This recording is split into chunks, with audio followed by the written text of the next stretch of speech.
Assalamualaikum warahmatullahi wabarakatuh. Selamat pagi anak-anak. Kembali lagi di pembelajaran daring online. Nah, kali ini kita akan belajar tematik tema 8. Nah, sebelum kita belajar, alangkah baiknya kita berdoa dulu ya. Berdoa, mulai. Bismillahirrahmanirrahim. Raditu billahi robba wabil islami dina wabi muhammadin nabiyya wa rasula rabbi zidani ilma warzuqani fahma waj'alni minas solihin. Ya Allah, berilah aku ilmu pengetahuan dan berilah aku pemahaman. Amin. Penggunaan huruf kapital. Nah, masih ingat ya? Di tema sebelumnya kita sudah membahas bagaimana cara menggunakan huruf kapital. Jadi, huruf kapital digunakan pada huruf pertama di awal sebuah kalimat. Huruf kapital juga digunakan saat menulis kata Tuhan dan kata ganti Tuhan. Coba perhatikan contoh berikut ini. Sebelum belajar, kita sebaiknya berdoa kepada Tuhan yang Maha Esa.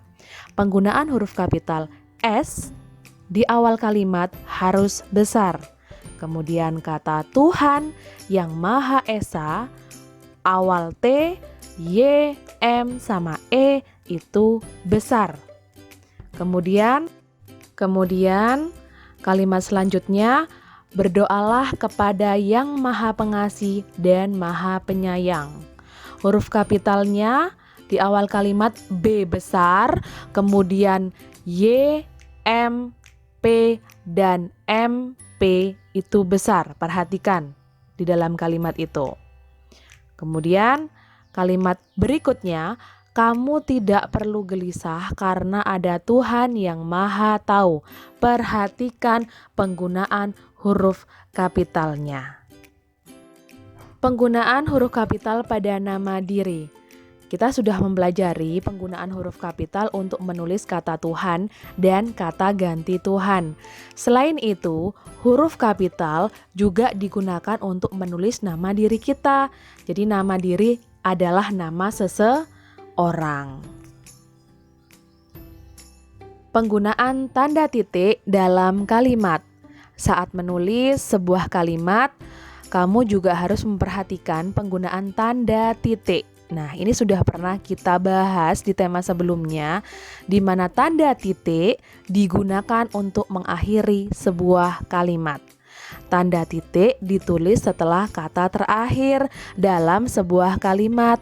Contoh, Fitri dan Komang berangkat ke sekolah bersama-sama. Setelah itu beri tanda titik di belakang kalimat. Penggunaan tanda tanya dalam percakapan. Masih ingat ya kalimat tanya? Ya, kalimat tanya adalah kalimat yang dibuat menggunakan kata tanya. Kata tanya dalam bahasa Indonesia biasanya diawali dengan 5W1H. Masih ingat ya? Apa, siapa, di mana, mengapa, kapan, dan bagaimana. Kenapa bisa disebut 5W1H? Ya, 5W. Pertama ada what, who, where, why, when. Dan 1H. 1H-nya apa? How. Saat membuat kalimat tanya, kamu harus memberi tanda tanya seperti ini. Nah, di akhir kalimat tanda tanyanya ya. Kata tanya atau kalimat tanya juga dapat dibuat dengan menambahkan partikel kah pada suatu kata. PKN persatuan dalam keberagaman. Masih ingat ya, perbedaan itu terdapat di sekitar kita. Misalnya, ada perbedaan agama, asal daerah, suku bangsa, dan adat istiadat. Jadi perbedaan itu menjadikan bangsa Indonesia memiliki keberagaman. Meskipun terdapat perbedaan, persatuan harus tetap dijaga. Persatuan dalam keberagaman dapat diwujudkan dalam kehidupan sehari-hari. Persatuan dalam kegiatan olahraga ada nggak sih? Ada tentunya. Seperti sikap persatuan juga dapat kita terapkan dalam kegiatan olahraga. Untuk memenangkan permainan dalam olahraga, kekompakan antar pemain dalam satu tim harus dipelihara.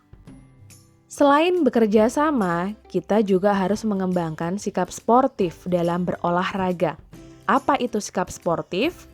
Ya, sikap sportif artinya bersikap jujur dalam bermain serta menaati peraturan permainan. Dengan memelihara sikap sportif, kita dapat bermain dan olahraga dengan rukun.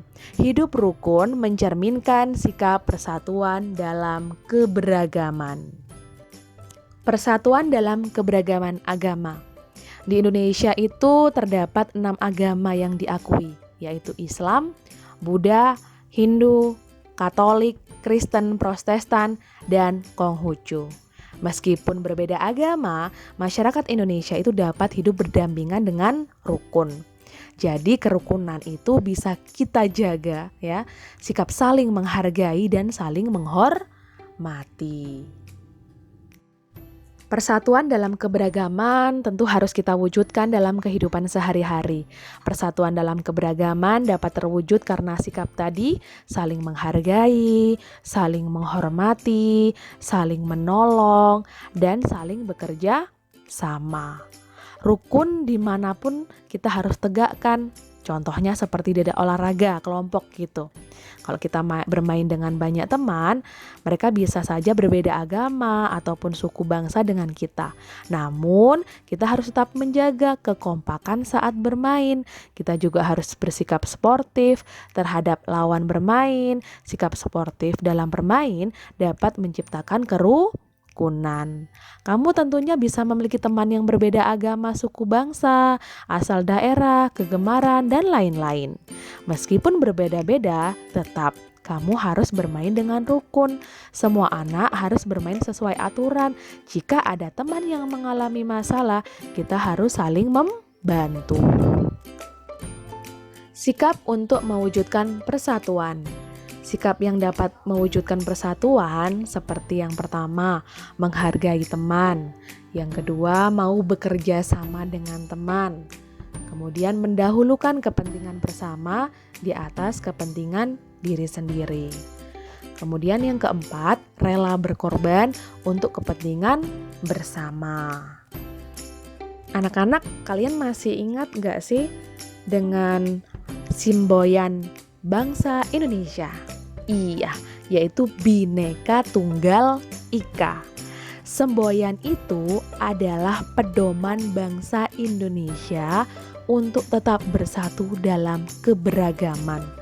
Oleh karena itu, perbedaan tidak menjadi penghalang untuk tetap memelihara persatuan. Pentingnya menjaga persatuan. Apakah kamu masih ingat semboyan bersatu kita teguh, bercerai kita runtuh?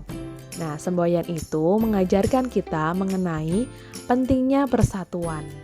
Ya, persatuan juga harus kita jaga dimanapun kita berada.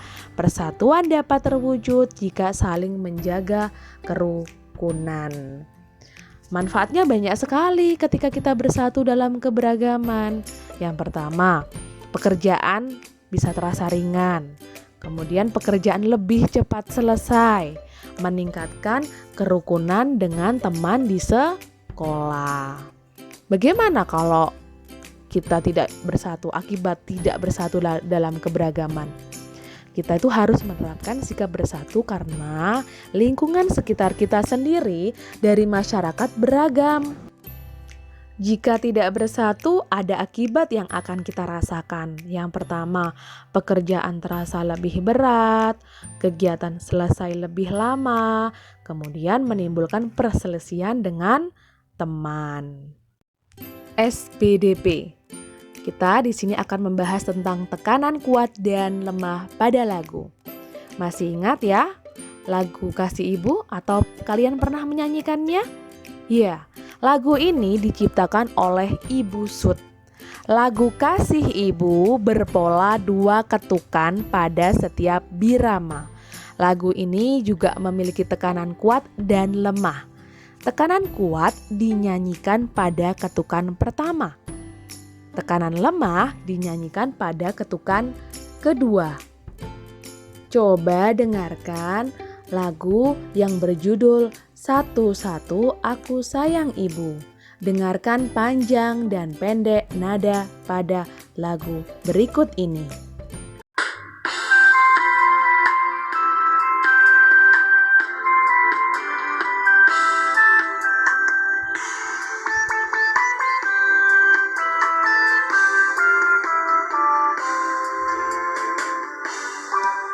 Satu, aku sayang ibu. Dua, juga sayang ayah. Tiga, sayang adik kakak. Satu, dua, tiga, sayang semuanya. Satu, aku sayang ibu. Dua, juga sayang ayah. Tiga, sayang adik kakak. Satu, dua, tiga, sayang semuanya.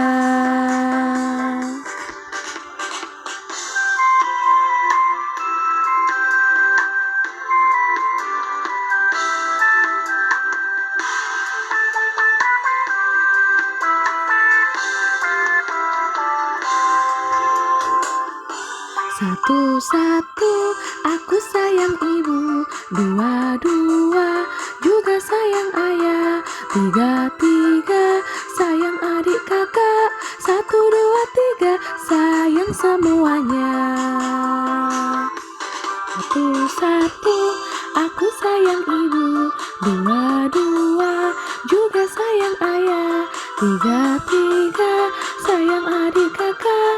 Satu, dua, tiga, sayang semuanya.